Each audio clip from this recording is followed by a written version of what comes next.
She stood in the middle of an empty apartment, holding a divorce paper in one hand and a grocery receipt in the other. Her husband had just walked away from their marriage, leaving her with almost nothing. He thought she was broke, helpless, and had no future. But neither of them knew the truth. Only days later, a lawyer would arrive at her door with news worth $1.3 billion. The woman he had abandoned at her lowest point had quietly inherited one of the largest real estate empires in the country. Before we begin, subscribe to Kindness Library, like this video, and tell us in the comments what you would do if you suddenly inherited a fortune after losing everything. Her name was Emily Carter. For 7 years, Emily had lived a simple life with her husband, Daniel, in a small apartment outside Chicago. Daniel worked in corporate sales, while Emily worked part-time at a local community center. They never had much money. Emily often stretched every dollar. She cooked inexpensive meals, used coupons, and sometimes skipped buying things for herself so Daniel could afford his business expenses. She never complained. She believed marriage meant standing beside someone when life became difficult. Then Daniel lost his job. At first, Emily stayed beside him. She told him, "We'll get through this together." But months passed. Daniel became angry and distant. He blamed Emily for their financial problems. He told her she was holding him back. One rainy evening, Emily came home carrying a small bag of groceries. Daniel was sitting at the kitchen table. There were divorce papers in front of him. Emily froze. "What is this?" she whispered. Daniel looked at her without emotion. "I'm done, Emily." She stared at him, trying to understand. "We're struggling," she said. "But we promised each other we wouldn't give up." Daniel shook his head. "I don't want this life anymore." Emily felt something break inside her. She had stayed beside him through job losses, unpaid bills, sleepless nights, and endless stress. Now, when she needed him most, he was leaving. Daniel packed his bags that night. Before walking out, he said something Emily would never forget. "You have nothing to offer me." Then he closed the door. Emily sat alone in the dark. She cried until there were no tears left. The next morning, she went to work at the community center. Nobody there knew what had happened. Emily still smiled. She still helped people.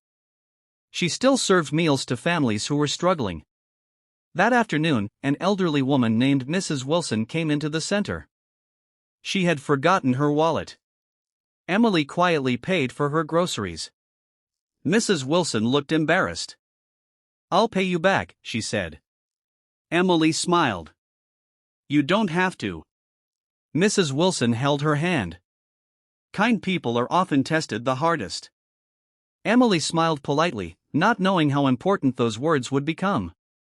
3 days later, a black luxury car stopped outside Emily's apartment. A sharply dressed man stepped out.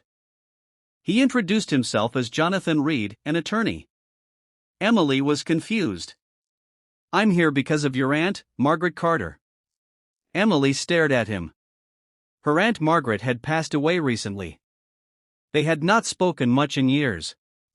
Jonathan handed Emily a folder. "Your aunt left you everything." Emily opened the document. Her hands began to shake. Margaret Carter had secretly built a massive real estate company over several decades. Apartment buildings, office towers, shopping centers, hotels, commercial properties across several major American cities. The estimated value of the company and its holdings was $1.3 billion. Emily could barely breathe. "I don't understand," she whispered. Jonathan smiled gently. "Your aunt believed you were the only person in the family who cared more about people than money." Emily remembered something. Years earlier, Margaret had visited her community center. Emily had spent the entire afternoon helping her without knowing who she was. She had offered her lunch. She had listened to her problems. She had treated her like everyone else. Margaret never forgot it. Now Emily owned the empire. News of her inheritance spread quickly. And so did Daniel's return. He showed up at her apartment wearing an expensive suit. "Emily, we need to talk." She already knew why he was there. Daniel apologized. He said he had made a terrible mistake. He said he still loved her. He asked for another chance. Emily looked at him quietly. A few weeks earlier, she would have begged him to stay. Now she understood something. Her worth had never depended on money. Daniel had left because he believed she had nothing. But Emily had given kindness when she had almost nothing herself. That was her real wealth. She told Daniel, "I hope you find happiness, but I won't go back." Daniel walked away. Emily then made a decision nobody expected. Instead of spending her fortune on luxury cars and mansions, she created the Margaret Carter Foundation. She used the company's resources to help struggling families, provide housing assistance, support community centers, and fund scholarships for children from low-income families. She even returned to the same community center where she had worked before becoming wealthy. One afternoon, Emily saw Mrs. Wilson sitting outside. She walked over and hugged her. Mrs. Wilson smiled. "I always knew there was something special about you." Emily laughed through tears. "No. You were the one who taught me." Emily never forgot the night Daniel told her she had nothing to offer. Because he was wrong. She had compassion. She had courage. She had kindness.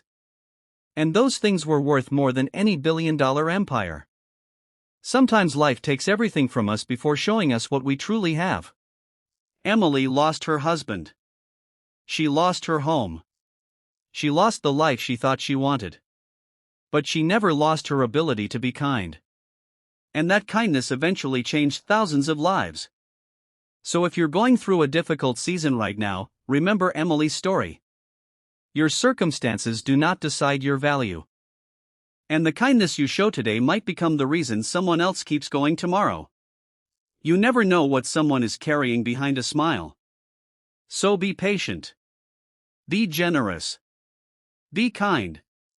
Because sometimes the person who looks like they have nothing is carrying the greatest gift of all.